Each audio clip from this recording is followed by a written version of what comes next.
Hello, everybody. Welcome to the start of our review for Cloak and Dagger.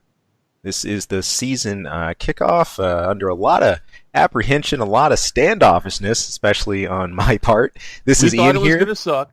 Thought it was. We both did. Both did. Really unsure about this one. I think a lot of other people were too, but I think there's definitely got something to go off of here. Definitely there's plenty to talk about, and I think plenty to look at for this our debut that we had for our kickoff. Of course, this is Ian here along with Chris.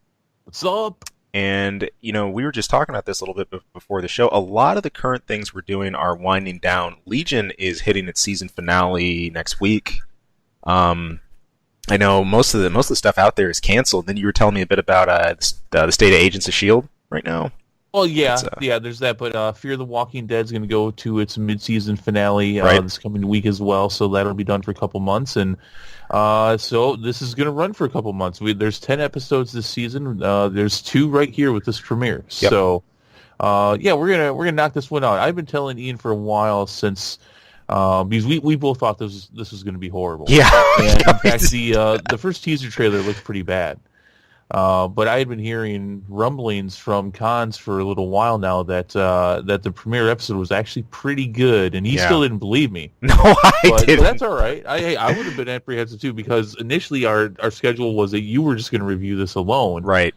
But I've wanted to join you on this, especially since our TV show agendas are coming to an end here for a while. Yeah. So, except for Luke Cage and Voltron are coming up, but those are kind of one shots. That's going to be short. We can knock that out really quick. Especially Voltron. I mean, Voltron seasons are shorter than most movies. I mean, I wish I was exaggerating. What they're like 22 minutes each. You get 5 or 6 a season. And then that's man, you start skipping intros and everything. I mean, shoot. Right. Yeah. Right. Yeah, they're tiny. They're too small. More Voltron. That's right, but I'll bitch about that at Voltron. By the way, I'm actually going to keep track of the actual season. So we're going to be going into season 6, which is actually season 4, part B. Whatever, it's no seasons. That's no seasons. Yeah, quit that. But Cloak and Dagger, which was every bit of 2 hours of TV. Yeah.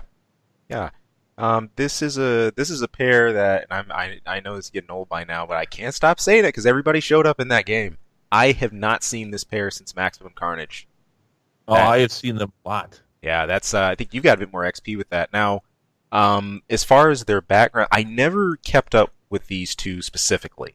During in their comic runs, I know you were saying there were some big events.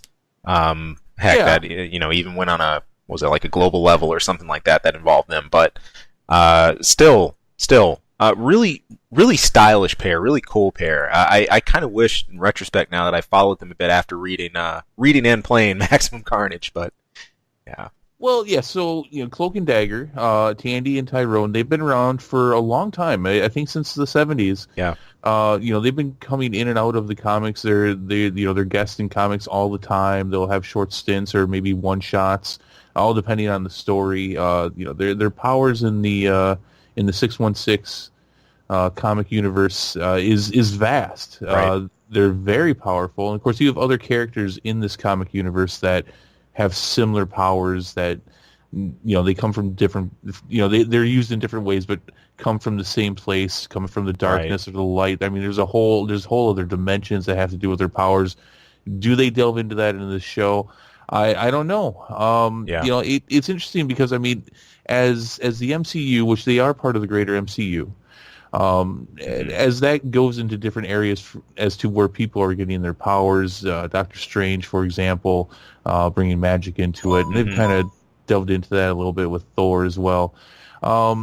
You have characters here who potentially are getting their powers from very different places while at the same time connected, and so far we don't really see much with that. All we know is that something happened at the Roxxon Corporation. Right. And something happened at the same night when they were in the same vicinity of each other. Right. And here we go.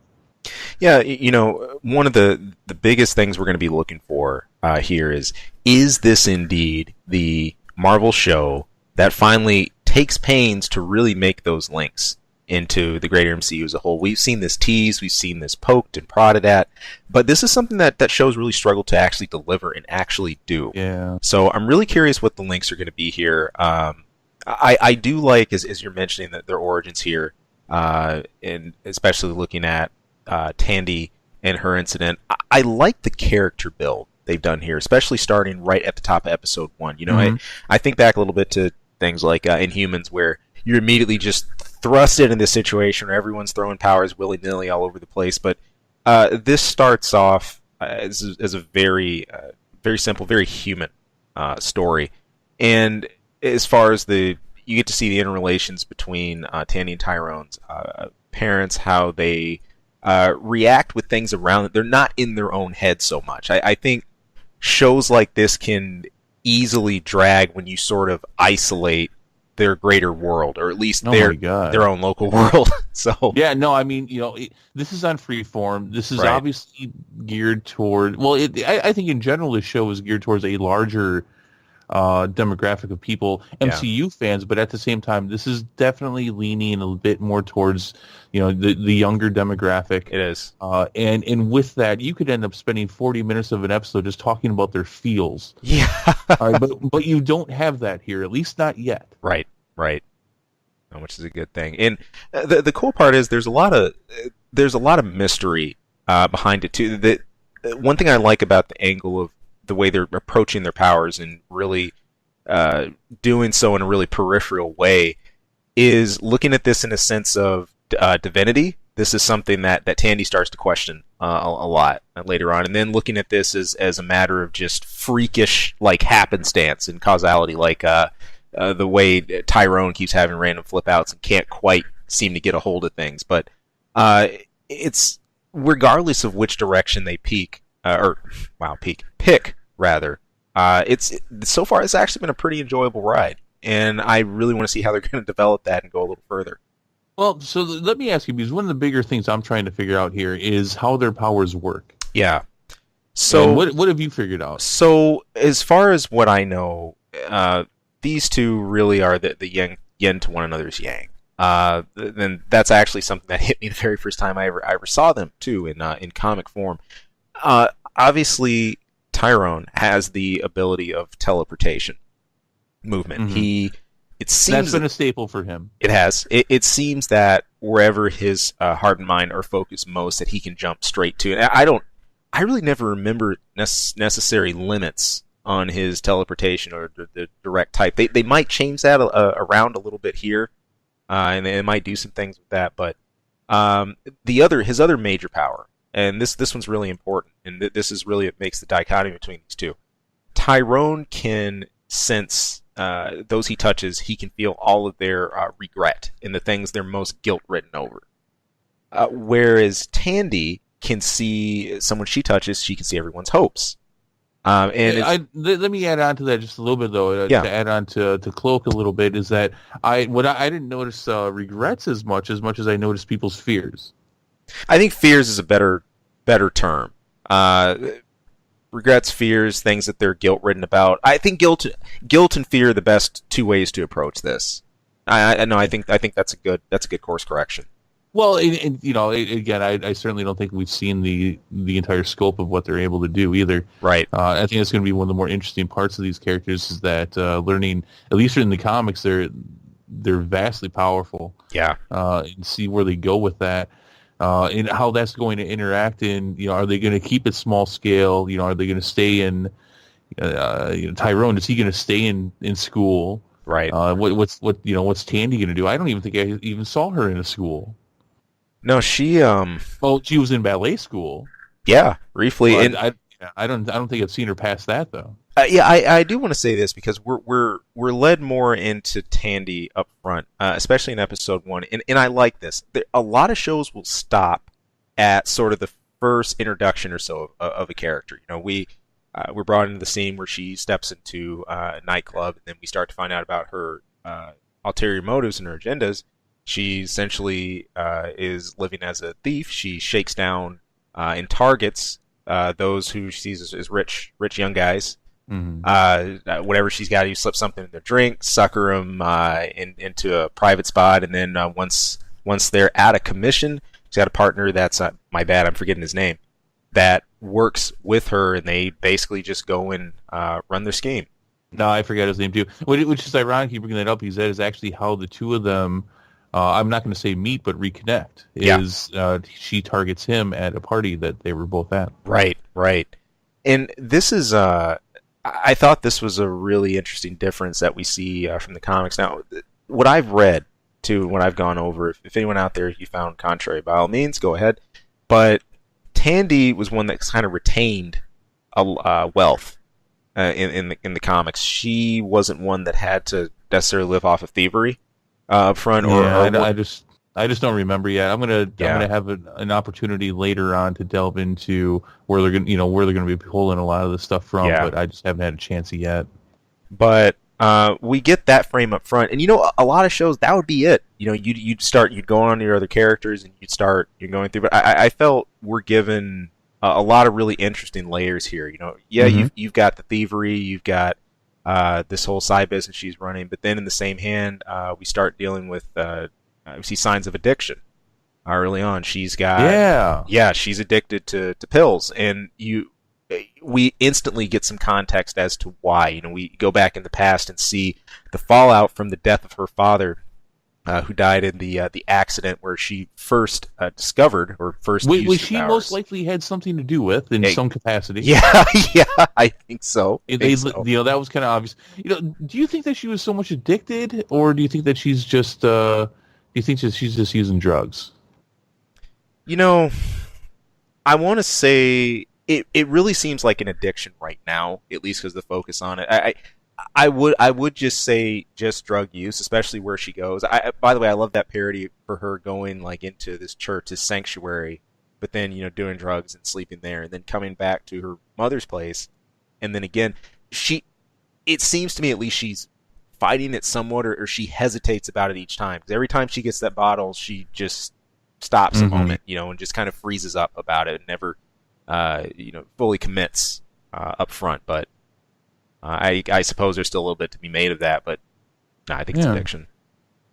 So that's her struggle. I mean, she's dealing with that, and then on top of all that, on top of all those layers, you get a bit of a peek into what her life has been like since her father died, and lots of fun in the court battles and everything else she's dealt with. Is she?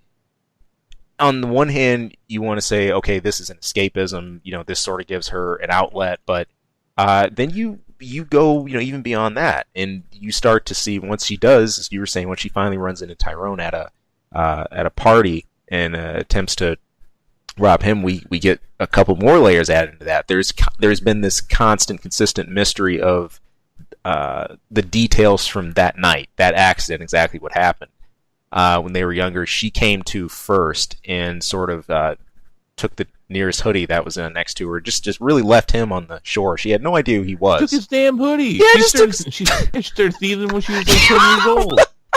That's mine now. Just rolling. I'm cold. That's mine. Give me that. And then Jeez. Just left the poor kid there. Like, so. He might be cold. You think, right? Let me ask you something. Yeah. The hand that reached out into the water. Yeah. Who was that? Who do you think that was? When they were the past flashback, when right? she's in the car in the water and the hand came down. Who do you think that was? I would think Tyrone. Yeah, I think that's Tyrone too. Yeah. In fact, I don't even think that was even all that kind of hard to figure out. No. Yeah, and that also got me interested in trying to see exactly how his teleportation is going to work, because for some reason I had it in my head coming into this show that it was kind of like instant transmission from Dragon Ball or something. You have to concentrate on your subject or exactly what or where you want to go to. That's not the case here. It's not. No, and in fact, from what I can tell, because at one point he tries to consciously teleport and it doesn't work. Right. But it seems to happen when he's unconscious, if it's something that he's dwelling on, but when he's sleeping, when he's not thinking about it at all, but it's something that's clearly on his mind, that's when it seems to work. Right. And if anything, I'm going to go as far as to say this is really seeming like a manifestation of will. There is a point late in the first episode where he gets into a real bad situation. And at that point, he does seem to be able to sort of will it. I mean, at least in Maybe that. I forgot that part. Which part?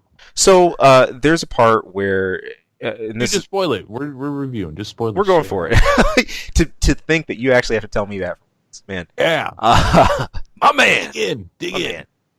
But this requires a little bit of context. So, ever since the accident that night, now, Tandy wasn't the only one that lost something. Tyrone's brother was murdered that night by a police officer who decided to take a shoot first, ask questions later.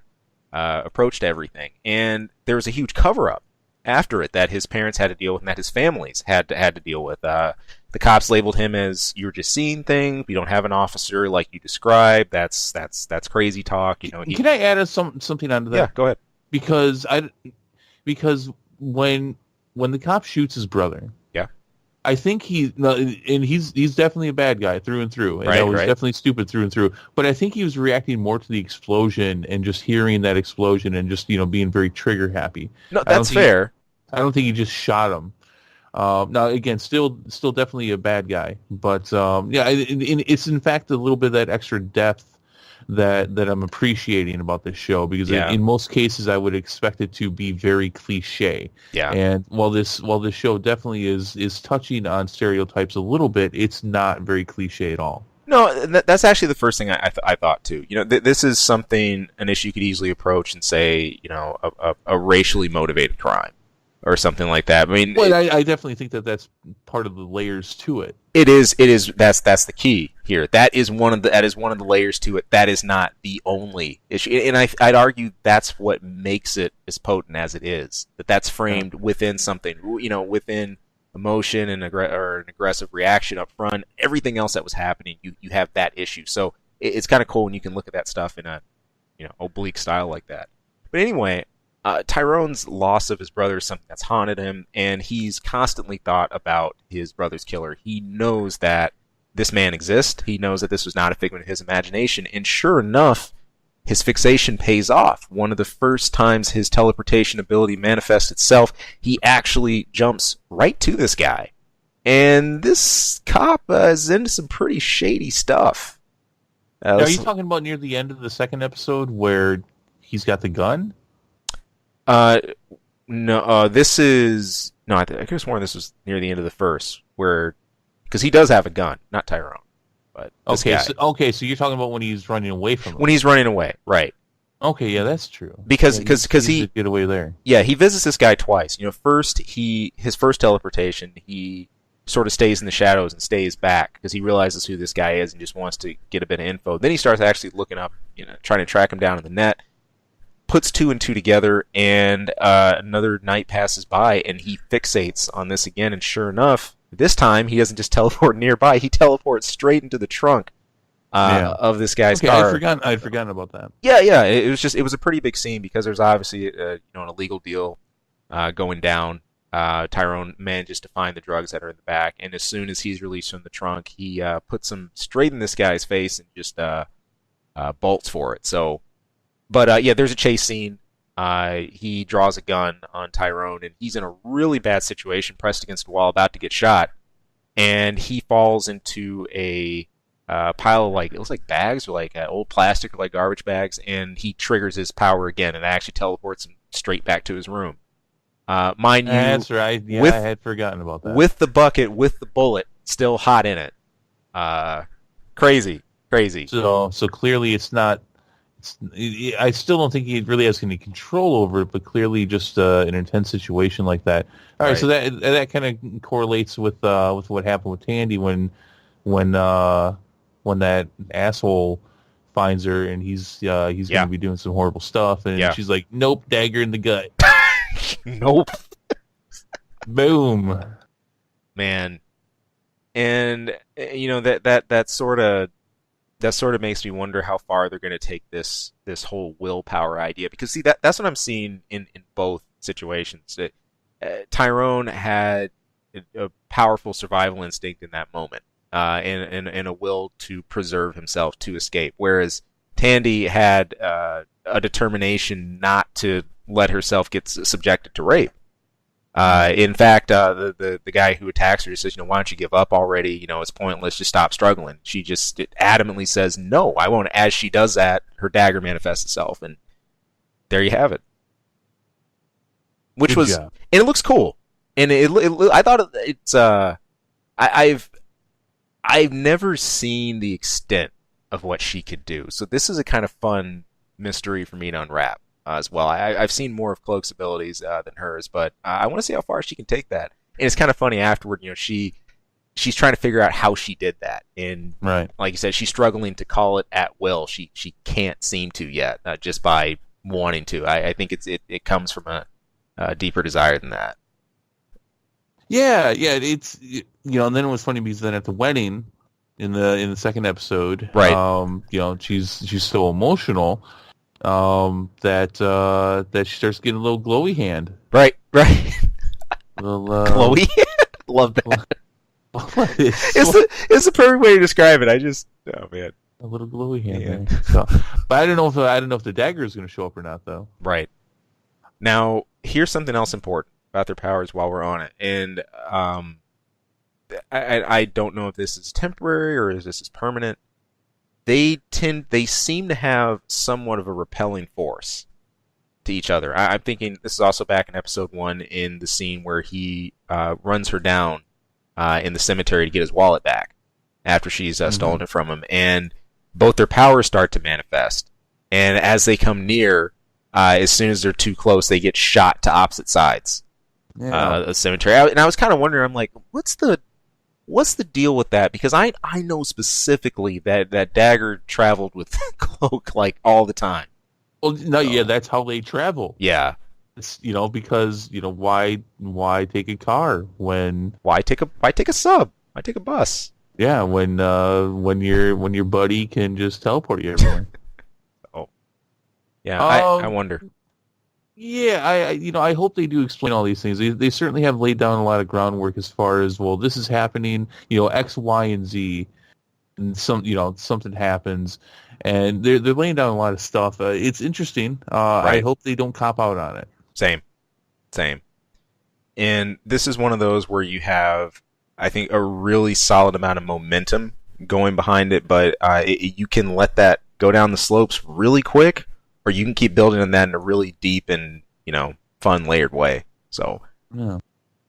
but a pleasant surprise. I say overall, considering on the platform this is on, this surprised me in a good way, and I hope it keeps surprising me. I want it to keep surprising me for episode after episode. So let me ask you something. In the second episode, Tyrone gets in trouble. He misses practice. Right. In the first episode, you see him punch the guy, which, by the way, was completely deserving that he punched out that I guy. agree. Did you ever play sports when you were a kid? Did you ever play high school sports? I played soccer. It's coming up. Okay, so did you ever have to do suicide sprints because one person screwed up? Oh yeah, Yeah, that sucked. those were. I those were hell. I felt for the guy, man. I felt for Tyrone. I'm like, oh man, look at that. I don't know. I would have if that was me, I would have been like, screw that, coach. I'm running. I don't care. I don't care if you told me to sit. I'm running. I'll run my street clothes. I'm running with them. Probably in a moment that was what I thought was the most disappointing of both the episodes was when, and now this is where it was very cliche, where his teammates show up and like, all right, time to pay. Yeah. We had to run. Now you got to pay. It's like, we want to make sure we're going to state. It's like, so you're gonna beat up your partner? You want the best chances at state, so take him out of commission, I guess, huh? It's so dumb. That was a bit much. That was a bit cliche, I thought. Yeah. I mean, obviously, it brings up the interesting premise of then he thinks he understands how his power works, so he covers himself and he goes nowhere. Yeah, I was about to like say. a complete 5-year-old when he lifts up the tarp. He's like, the boogeyman's still here, and it punches him in the face. That was interesting, but still, the situation as a whole was very cliche. So, talking about their powers again, and I talked about this a moment ago. At the end of the second episode, when Tyrone has a gun, Right. shoots at dirty redhead there, dirty ginger, Mm-hmm. and the bullet goes it doesn't hit him or anything, but then it hits the car that Tandy's stolen. Yeah, What is up with that? yeah, yeah. Now, And when did that happen? Because that's like, because they show Tyrone at home. right, right. It's the pacing of that part was was actually quick. Because his mom's kind of a tiger mom. So Yes, she is. so I don't think he's going back out for the night. So did that, were they showing us something that happened beforehand, or was this all projected? Yeah, very confusing. Right. Because I'm sure it was meant to be. Yeah, I that part it hit me as though that was a form of his another way he can use his teleportation, kind of going in reverting inward on itself. You're going, wow, because if I remember play by play with this, it was he gets his mom's gun, he goes after Copper Top. So he I like Dirty Ginger better. Dirty Ginger. Well, Copper Top works too. Yeah, runs in the house. He takes a shot. It disappears though. He isn't hurt. And then back with Tandy, she gets that call from Liam asking for help. So, but then she hangs up, and then suddenly you have Ty appearing in the street in front of her, and then the bullet he fires goes straight through the window, and that makes her swerve and hit the tree. So. I don't think they were playing just with the pacing of this show so far, and I'm saying this because of the way they've set up the narration. Usually when we're going forward and backward in time, or we're having an explanation on something, it's when you have a very specific moment, or you see something or an important object, and then we'll jump back in the past for that to get explained, and then we go back forward in the present again. The order that happened, it seemed like a power fritz to me. So yeah. Yeah, weird stuff. Weird stuff. Yeah, it was definitely a weird way to leave it all at. I don't remember Tyrone ever having any projection powers to do something like that. No, same. So, yeah, overall, I thought this was fun. Yeah, for sure. Fun ride. It was fun. It was funny. No, it was good. It was a good show. I think we were both impressed with it. Yeah. We're going to follow this one at least for the season, right? See where they go. I am interested to see overall. Is this show going to be able to pull the trigger on being part of the MCU? I mean, are we ever going to see anyone else in there? They're in New Orleans right now, so I suppose you probably wouldn't see people too much. But there was very, very little Easter eggs in these first two episodes as far as being part of the greater MCU. So that's obviously part of what we want to watch at the same time. This is not Teen Angst Central. Right. I think they've got the makings of some quality stuff here. They do. And I almost want to say not having any Easter eggs up front, of course, that it's a double edge that builds in anticipation that they do, of course, but just don't not have that too long, please. Right. I know I always get really excited if you see a nod or two up front and what that might lead to, but this could be the one. And if this is the show that does that, it's automatically going to get bumped up a number or so in my book for rating. Automatically for everybody. Yeah. Ratings as far as viewership. Yeah. I doubt they will ever do this, although there's certainly something that they should do, is that Cloak and Dagger has always been tied in with Spider-Man quite a bit. They show up in his comics quite often. Right. Well, they showed up in his Maximum Carnage game. Yes, they did. They did. And the comic. There's reasons for that. I wonder if we're ever going to see one crossover to the other. Probably not. Right. But, gosh, that would be awesome. I'd love it, man. We're due. It's high time, and well, they're all high school kids too. Yeah. There you go. Man, Pete spending a day with Tyrone or something. That'd be funny. Yeah. Yeah, man. So are we gonna rate this as a whole, or? Yeah. You don't rate yours on Legion, do you? I do. I tend to leave one at the end of each episode, usually what I'll do is I give a yay or nay if it was a cool ep, or if I liked it, if I disliked it, I'll tell you why, and then I'll give it a rating at the end. Okay. But for Cloak and Dagger, for what we're looking at here for this opening, this review, man, he said really enjoyed it. It's not a 10. I don't believe it deserves that, but I'm gonna put this up at an 8.5. I really liked it. Whoa! I had fun. Wow, you really did. Yeah. Part of that's my inner optimist. I said, all right, solid start. The next episode or two, what you're gonna do with this, that's gonna determine a lot for me, a whole lot. Now I'm saying that can go downhill really fast, where I can keep steady, 7 or 8. Wow, 9.5. That is, I was 8.5. Oh, 8.5. Yeah. Okay, well, still, that's pretty good. Yeah. So we're doing a 1 to 10 rating here for Cloak and Dagger. I'm going to go with 7.5. Cool. I'm a little apprehensive yet. Yeah. Considering the outlet of this, considering what the only others, we're only 2 episodes in, we're only the premiere in. The only successful MCU show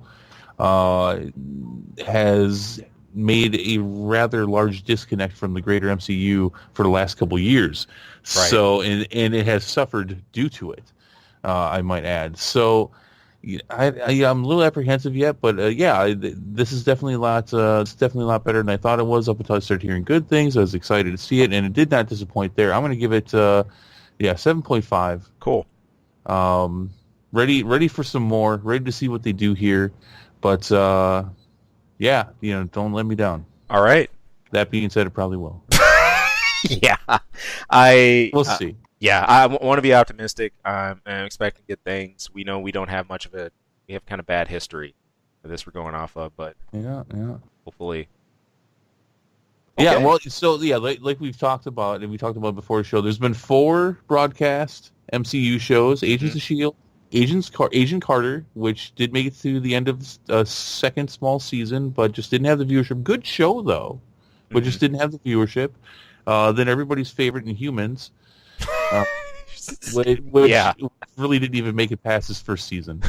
No. So, and now here we are with Cloak and Dagger, and I definitely think they've got a strong, interesting premise here. High hopes, and I do hope that they dip their toes in the greater MCU. Let's see some more Easter eggs. Let's see some more stuff. Let's actually talk about some of the things that have been happening in this world. And of course, what we were talking about before the show is this show going to have the sack? Yeah. To deal with what happened in Infinity War.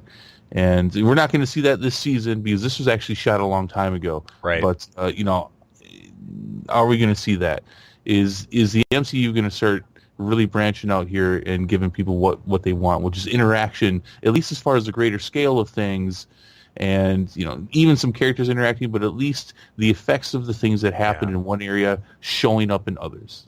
Avengers has thrown down the gauntlet. Who's going to answer? Right. So, I don't know, man. Somebody better. That's right. Take some stones to do it, but that's right. We will see. Apparently it does. It shouldn't. It shouldn't. But, man. Alrighty. Good deal. Thank you, everybody, for listening. Appreciate you tuning in. Of course, we will be back with more reviews for Cloak and Dagger. Again, don't forget, Legion is wrapping up as of next week. That will be my last review for that show. Be sure to catch up on some of the Walking Dead reviews and other stuff we got on this channel if you haven't. And, of course, next week is going to be all about E3. So, tune in for more. Thank you all, and come by again soon. Take it easy. Hey people, thank you for tuning into this episode and taking a listen. If you like our content, if you like what you're listening to, or anything we go over, hey, please, we would not only love to hear more from you, but great if you could throw some support. You can subscribe right below. Also, you can toss us a line anytime. That's ksongmedia@gmail.com. Of course, you can tune in for our channel anytime for movie reviews, game reviews, a lot of random wacky stuff. Who knows what you'll hear. And of course, our episode each week where we're bringing the nerdiest things we can find, pick up, and maybe not find. Maybe the stuff that just drops in our laps. But anyway, hey, thank you so much for tuning in. Thank you for listening. We hope to hear from you again later. Take care.